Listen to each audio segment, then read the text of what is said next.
ça va bien. Alhamdulillah.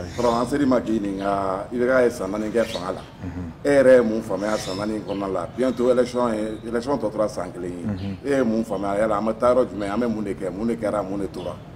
merci beaucoup.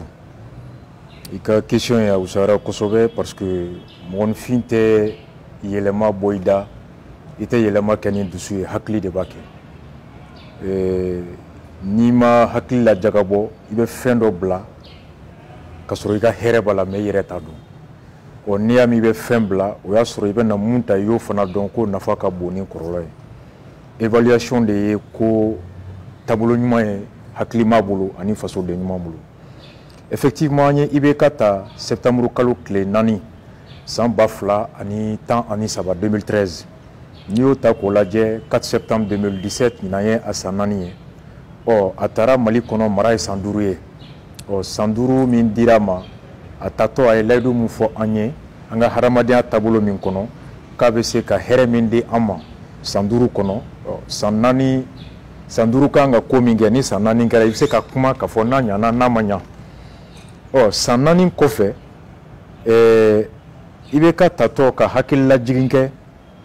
akoko ninana akoko mbe kalan ola sigi akabara kono. Oh, kalan dunga bara munye ka haramadou na donia ani kula damu ota kalan wa. Éducation ni instruction ni kalana me ni ladamu tila yaro fudo.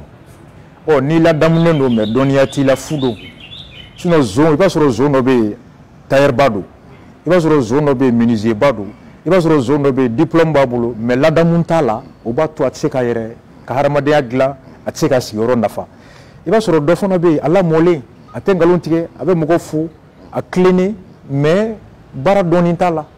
donc vous fla de betani nyoyen parce que haklini la damu nyuma de be donia tono boka di mokoma donc akokabe na kalanso la sigi o kono wala sa jamana tse ka jomun ko no ye mugoni film numbe ko doni nu la mo danendo parce que niya me ko dunyana e dudo ndi kan niya me jamana nyana jamana do ndi glanendo o glania ko doni bila ladamu bila o wakati tungera ladamu glanro ani doni glanro wori kun desera malikono yani maliko so tunga jurisi nyumon glan ka médecin nyumon glan ka menuisier nyumon glan ka tailleur nyumon glan ka ingénieur nyumon glan kalanso kono tunkera warñini yorodi ayembulo parking be géré dortoir be ferré keme be tike boursula donc sambe be ban ni 31 sera école dombe bo célibat mona se école dombe bo grève de beke fade kalo kanantanga ke kalamina be kalo flakola donc mo mi kalo kanantanga ka donia minini e mona kalo flake oro la utia ke cligné donc mali tout école so laban tunte doni mbaga boble on était doni mbaga de be jolike oni doni mbaga teorom na jolite oni jolite siginko de be siginko we bonay donc na ko kabe na kalanso la sigi aka bara kono o koro de ye ka kalanso la sigi aka mo glanke ani mo ladamu oh en ko sanani kono est-ce que mali université wolola juji lawa juji mini abc kata critiquer Sénégal juji mbese kata critiquer Burkina. Est-ce que Mali kalanso wolola et soro yiri wala économiste min bi kay livre seben ko livre min ko dien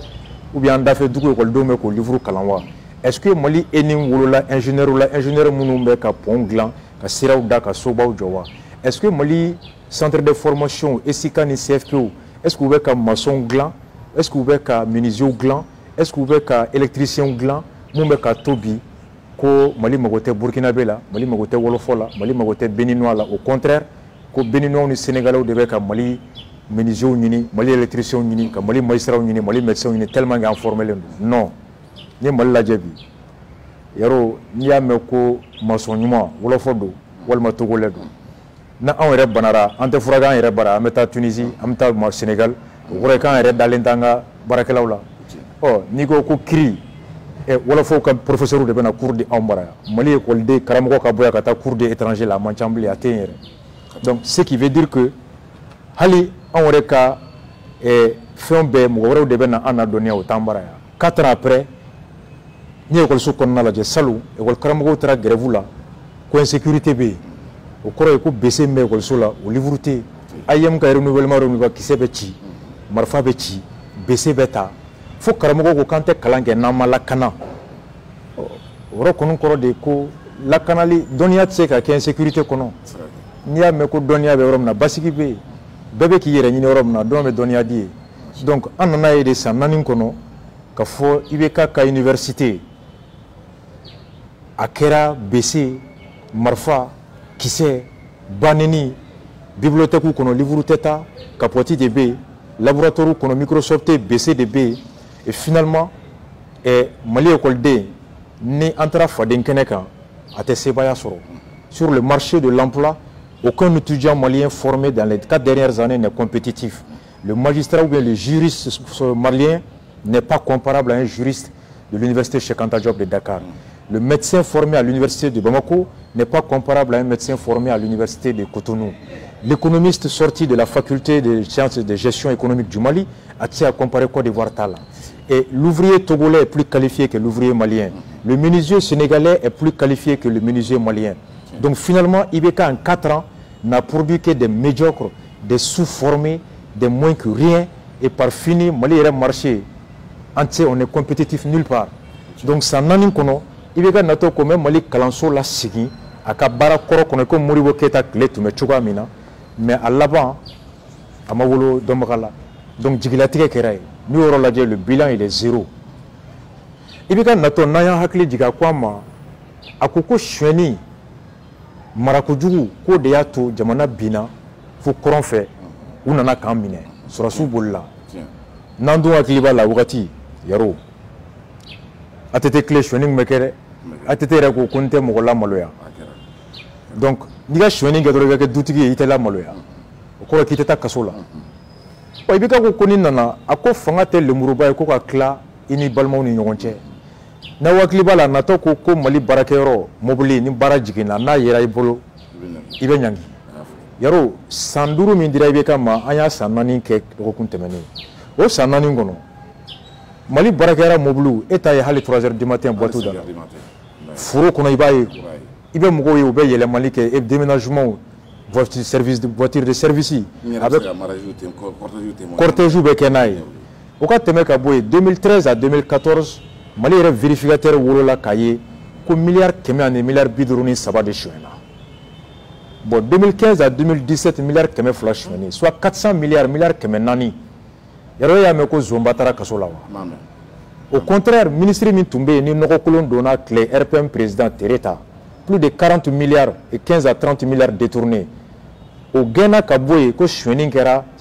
sɛnɛkɛlaw ka ministre yɔrɔ la u taara jansa ni banque dɔ ɲɛmɔgɔya ye donc on m'a fouillé fond donc ni o ta an kɔni t'a dɔn ko impunité bɔra yɔrɔ min na ATT ko a tɛ mɔgɔ lamaloya e na san 4 kɔnɔ miliyari 400 sonyɛna mɔgɔ si ma minɛ IBK ɲininkara k'ale ye papier di juge ma ni ye papier di juge ma baara ma ban o cabinet min bɛ présidence la le travail du cabinet la mission du cabinet de la présidence c'est de veiller sur le gouvernement à traduire en acte les décisions les ordres et le programme du président cabinet ye ka baara de ka gouvernement kɔlɔsi président ye kumakan min fɔ président ye layidu min ta président ye cikan min fɔ o ka lawaleya gouvernement fɛ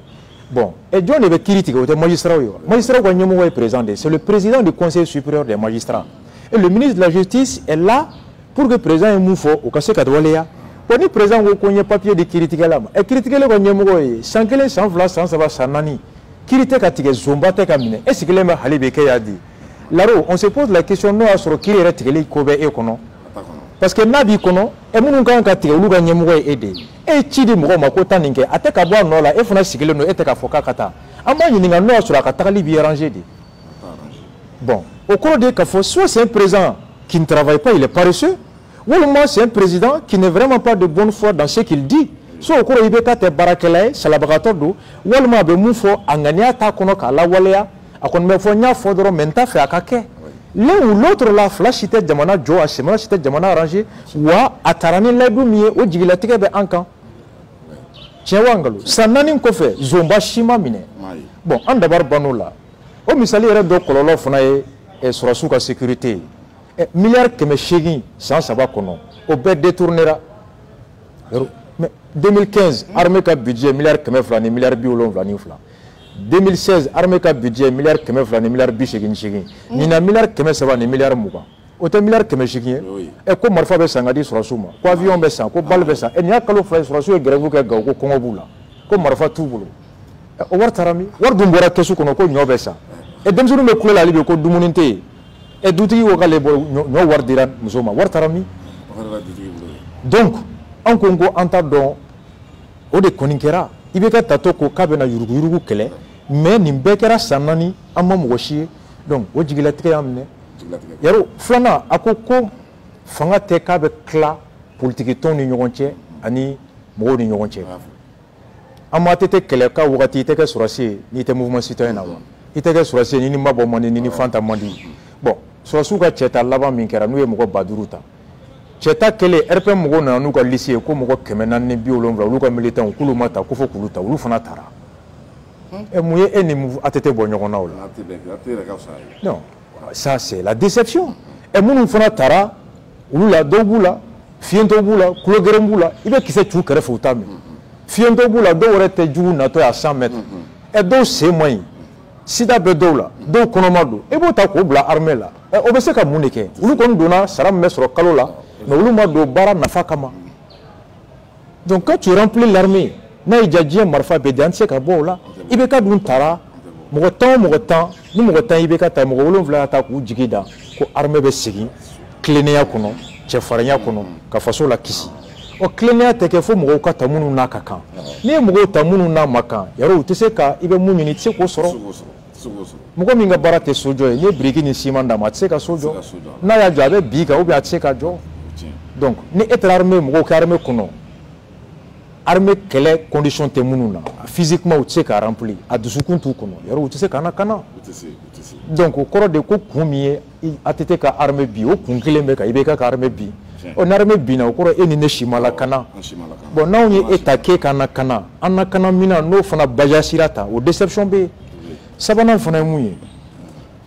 yarɔ IBK natɔ ko k'a bɛ baara di denmisɛnninw ma a ma fɔ yan k'a bɛ baara 200,000 Banque mondiale bɔra ni statistique ye Mali kɔnɔ nin y'a san 10 san o san mɔgɔ 200,000 olu de si bɛ se baara ye Mali kɔnɔ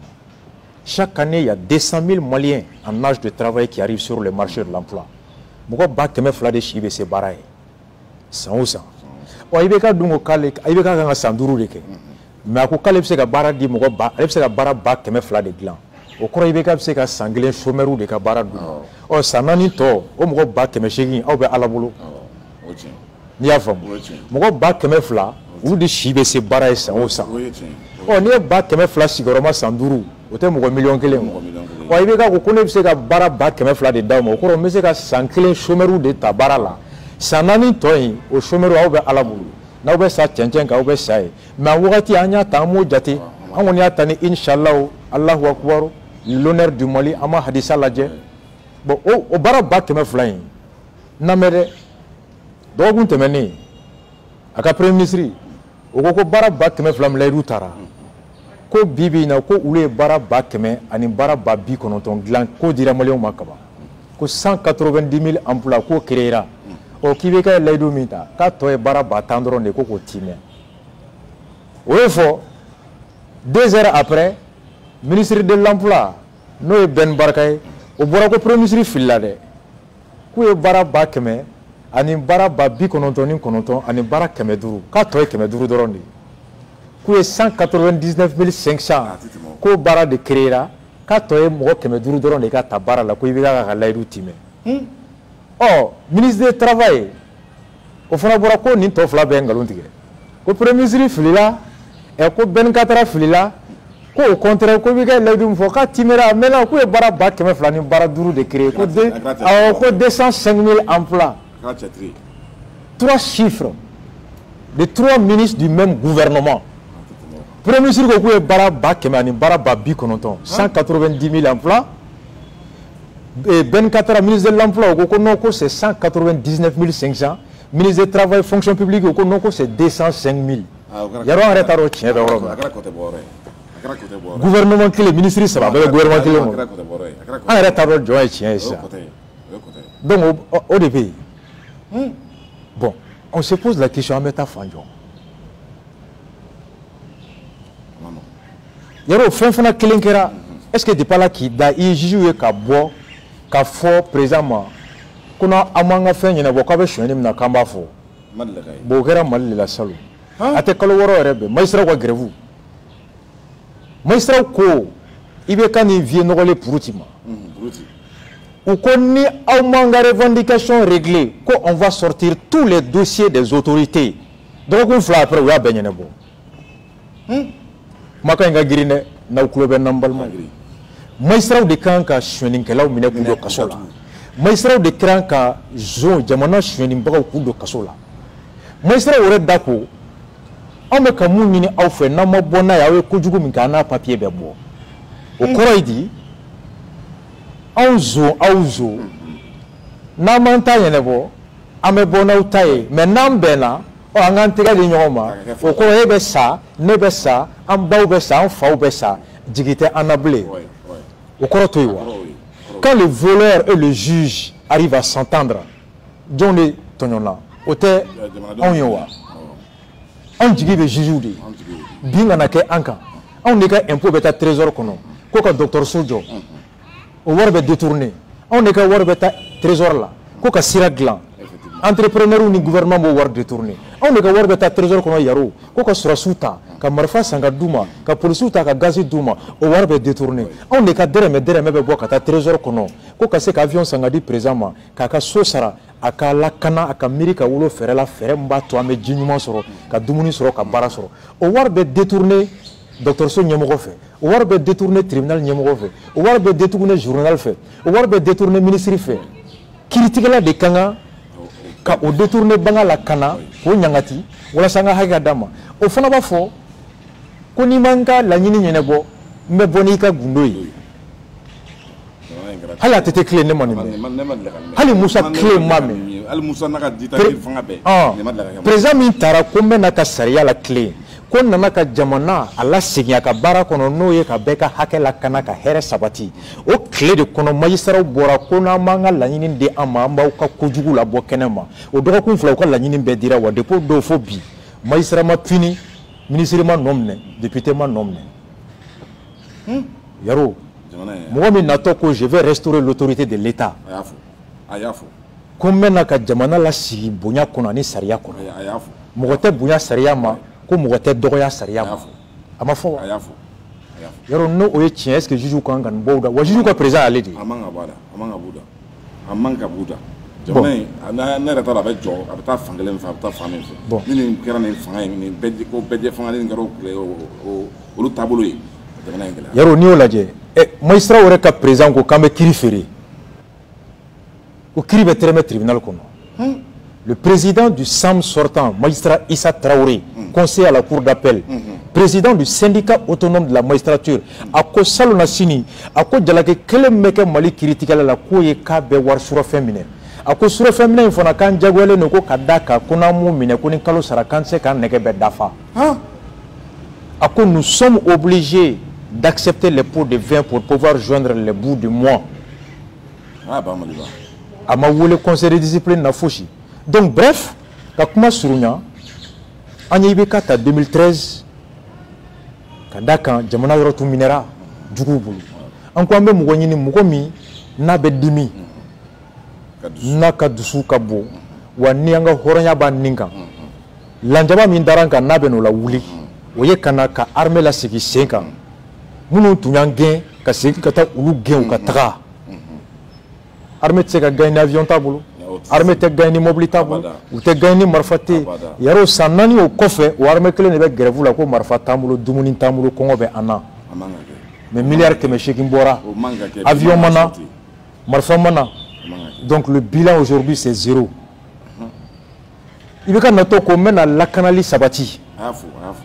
yaro hali 20h bi Bamako i tɛ se ka bɔ yɔrɔ dɔw bɛ yen u b'i lajɔ k'i ka moto gosi la ne yɛrɛ ka moto gosi la 21h Bamako kɔnɔ yan 2017 la 21h hippodrome kelen ne yɛrɛ min filɛ k'a f'i ye hippodrome na k'i lajɔ ka n'a jɔ ka marifa jɔ n na ka n ka moto minɛ na à 20h ɔ n balimaw témoin vivant filɛ ne yɛrɛ voilà 20h pile Bamako ne yɛrɛ ka moto 20h pile Bamako ok bon Est-ce que vous mettez 2012 ou bon, non, non, non, donc tu te poses la question, ni Kenya ta kaladje be yaro. Ça va pas. Malien mo ko biduru ni shigin ulu betu furake ses comme na. O furake li fona o te mo Kenya. Furate se ka sampi. A furanye ko dreme duru dreme tan farla saraka. E ni dreme tan farla saraka, dreme mo farla nyoka. E mo na fabu frankala na. L'augmentation n'a de valeur que lorsqu'elle permet aux bénéficiaires de s'offrir ce qu'ils ne pouvaient pas s'offrir avant. Franca n'a pas la fonction sur la qui demeure il a fait sur 5 minutes ne sait qu'à sur follow là. Mais tant fera le coup et moi fera la ningu. Donc bref, yaro ambulo bi sanani ko fait. Tribunal kono kiri la clénete. Bara o te ka so. Nyeta ireta do ameta famina. Bon, niko ko funa armée o mawuli ka jo asen flaka. E malien mi be kokan ulu koni ulu kelembe jakade. Ambassadeur cartinina teso. Passeport tesoro malien be sa kokan ni mogoti buli sube tuli ambassadeur teti ta kanani donc il est tado ibe yoro minta ka fo kipse ka fo malla kanola bara nuko ka créera amin kan yoro détruit donc bilan be mi sur le plan de santé frotse ka sa hôpital kono mogo be ka sa grève kara club bisaba ani duru mogo bakelen de sara malien ga sorota to bi abse ka ta furasa pharmacie la ordonnance mona di ma fille diabétique oda to ambebe 5 minutes ta aya trapanol sanogo drogu ambe falendu donc sur le plan santé en kenyalente furanyana mate di amma balo nyana mate malo mbebo ko kankana amolo nyana mate halni malo nyana mate soro tamulo ka malo nyana ma redu kono jabe malien bela tension de be ana hypertendu diabète be ana brasugu bebe ka ansoro nitra tribunal kono bi e akiltel lafia ite juge sur juge mi ka be miri horonya la ka critique sariya kan ka foko fantani fama be ka kanaya sariya nyekoro niko ko jeleya shweni ngoni ho warala ni be RPM na be shweni nge tata kasola ni be président ga du kono be shweni nge tata kasola donc être membre de l'RPM ou de la famille présidentielle est une carte d'impunité, est un droit à l'abus, au détournement haket do ipse ka shweni ke ite kololo soro ite foi so. Donc, ni la démocratie rola, yaro, comment compter, mon million clé n'est qu'à voter en tout cas, l'élection qui a bekra chouenina. Donc, quand tu parles au niveau des droits de l'homme, hakete mogo yeble. Donc, nikoko nyata signé, entaro metayro mina. Donc, la bonne gouvernance, n'en parlons pas. Des milliards volés, aucune poursuite. Création d'emplois, entaro jonta tien, chifuru jombe. Et nikoko économie, ibeka natoko comme économie relancée. N'était mali entrepreneur, donc, comme mekata fembo mali kono kata fere koka. Dépend fitini. Amba ala munda ma me bono de ame sanu ta kata firi ate yelema ya korbe bo kata firi ate yelema mangoro be che kata firi ate yelema aucune usine de transformation des produits sur place ni usine lumea na banga mangoro yelema ka jabaw yelema ka biaku yelema ka sanu yelema abe baradi mogoma abato tono be to yanno donc ça crée de la richesse, ça crée de l'emploi, ça crée de la plus-value mais on va boire l'état brut kata di fadema o ba yelema ka kla firi amma donc quelle relance IBK a apporté à l'économie? On n'a que des importateurs, pas d'exportateurs. Donc, économie relationnelle en quoi? Éducation zéro. Le produit de l'université malienne, c'est le plus médiocre. L'étudiant malien est le plus nul, le plus médiocre, le plus mal formé. L'ouvrier malien est le plus mal qualifié. Na yi miriko ouvrier qualifié l'intérieur ko fonga ouvrier la bo Sénégal fonga la bo Côte d'Ivoire ou le ka usine jo malla ta jo Sénégal parce que na ko ba jo ka ouvrier la bo Sénégal ou be do fera aka war bota kan donc même le Sénégal, la Côte d'Ivoire, le Burkina sont plus attractifs du point de vue économique investissement que le Mali parce qu'ils ont des ouvriers qualifiés qui attirent d'autres investisseurs contrairement au Mali. Donc bref, les 4 ans de IBK on yata aka économie relancée ka baradia manga bo tungala anya ta ka tribunal redressé binga na ke anka anga hake kala kana tribunal kono anya ta ka armée redressée ka armée réformée anga chefarun soro mina mubulo uka jamana la kana jamana dona kana anya IBK ta akase ka barada ma bara mimba to anga horonya be sabati mais résultat après 4 ans baratambulo chômage kacha et insécurité au boyanendo amadou kufa ka saria debe ka ke mopti kono et IBK reko konteta kidal du point de vue justice impunité création d'emplois zéro économie désastreux espoir pas possible santé malade les Maliens on est en manguene Congo be anna hakete anye Donc le bilan, il est zéro, il est catastrophique, il est lamentable. C'est comme ni Nyemgo et Rete Djamana là. Oh, est-ce qu'on met tout en de wa? Ou bien on met l'élément de wa? Ou bien on met 2018? Parce qu'on est coup d'état, on est coup d'état, on est démocratique. Donc ça aurait. Nango Koubeka de Kadanye. Oh,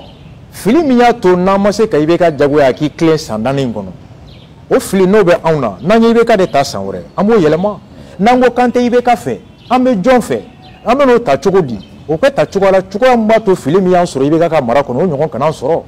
Ou de Sanore élection n'a fait à la Namase Kamirike, Ibeka Maraka, ou les sont tirés. Sanore Katanjo Bureau Kono, Wakilendia, Tejia, Tijortijia, Kemenanijia, Ame Klaka Mukoreta, Munga Sanduru, Otono Fonabena, Ankuna Tukuni, à la Kankiso. Donc, bref, Nebolo Sanani Kofe, le bilan de Ibeka, Wiyene Rasta Kakilnae, vraiment Djigilatikedo. Ne ko nyeta yor la yor mena ba foko alhamdulillah kera Sanani ngono ne nyeta la. Ma fonga tene ne mai. Jiju wura ko kame shweninge. Sorosu be grève la ko dumuni kongo bana. Demsonu be dungo do marché la ko baratambulo. Yoro itise ka ta hôpital la kibi furake. Oh, e jite jamana kono. Jitambulo. Bako jikoron jite, bangoni jite. E jite dugugono demunu mbulu. Kenate jamana demunu ye. Barate jamana demunu ye. E tiete fo jamana demunu ye. Yaro mu herebe. Donc mbalmo voilà. Ndaro ni ya famu. Na famu. Ode tumambulo. Merci. OK, ala kanto nyoka. Merci beaucoup. Merci.